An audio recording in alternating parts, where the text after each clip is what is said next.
2,300 years ago, a village boy born into nothing rose to rule the largest empire India had ever seen. And behind him stood a genius advisor so brilliant, his strategies are still studied today. The rise of Chandragupta Maurya and his mastermind Chanakya. Together they toppled dynasties, defeated Greek armies, and forged an empire that stretched from Afghanistan to southern India. This is their complete story, and it's more thrilling than any movie. A tale of betrayal, genius, and empire that changed the world forever. 340 BCE, the beginning. I'm about to take you on a journey through one of history's greatest untold stories, the complete, historically documented rise of India's first emperor, Chandragupta Maurya. We'll uncover how a disfigured professor named Chanakya discovered a boy playing king in a village and transformed him into the ruler of an empire governing 50 million people, the largest the subcontinent had ever seen, under one government for the first time in history.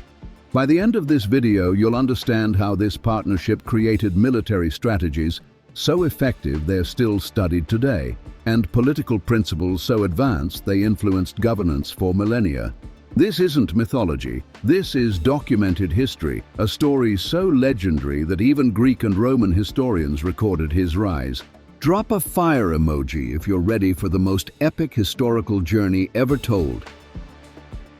But it all started with an insult. The vow that changed history. Our story begins around 350 BCE with a man named Chanakya, also called Kautilya. Picture this, he's teaching at Taxila, the Harvard of ancient India, also known as Takshashila, where students traveled thousands of miles to learn. This wasn't just any professor. Chanakya had memorized the entire Vedas by age 16, mastered mathematics, astronomy, medicine, and military strategy. But here's the twist. He was born with a full set of teeth, which ancient superstition said meant he'd become a king. His worried mother convinced him to break his teeth so he'd never forget about family when he gained power. This left him, let's say, not conventionally handsome. Now, in 327 BCE, when Alexander invaded India, Chanakya watched local kings surrender without a fight. Disgusted by this cowardice, he traveled to Pataliputra in modern-day Patna, Bihar, capital of the mighty Nanda Empire, seeking support to resist foreign invasion. The Nanda court was hosting a ceremony where Brahmins received royal charity. 9 seats were arranged, 8 for Nanda princes, 1 for whoever would manage the charity distribution. Chanakya, recognizing his own brilliance, boldly sat in the empty seat, declaring he was obviously the best man for the job. King Nanda took one look at Chanakya's broken teeth and disheveled appearance and exploded in disgust. "You ugly monkey," he roared. "How dare someone so hideous presume to sit with princes?" The king had Chanakya physically thrown from the court. But here's where it gets incredible. Humiliated and enraged, Chanakya performed a gesture that would topple an empire. He loosened his sacred thread, the mark of his Brahmin status, and made a vow that echoes through history. "I will not tie this thread properly until I have uprooted the Nanda dynasty root and branch." Comment revenge if you think the king made a terrible mistake.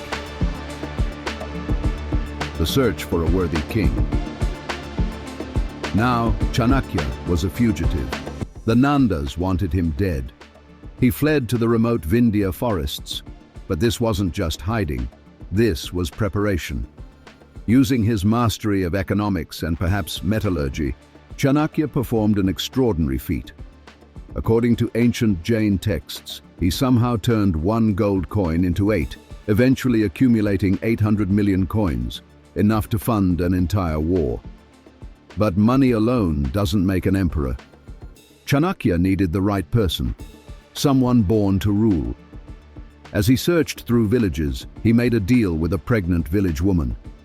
Help her through a crisis, but her unborn child would belong to him. She agreed.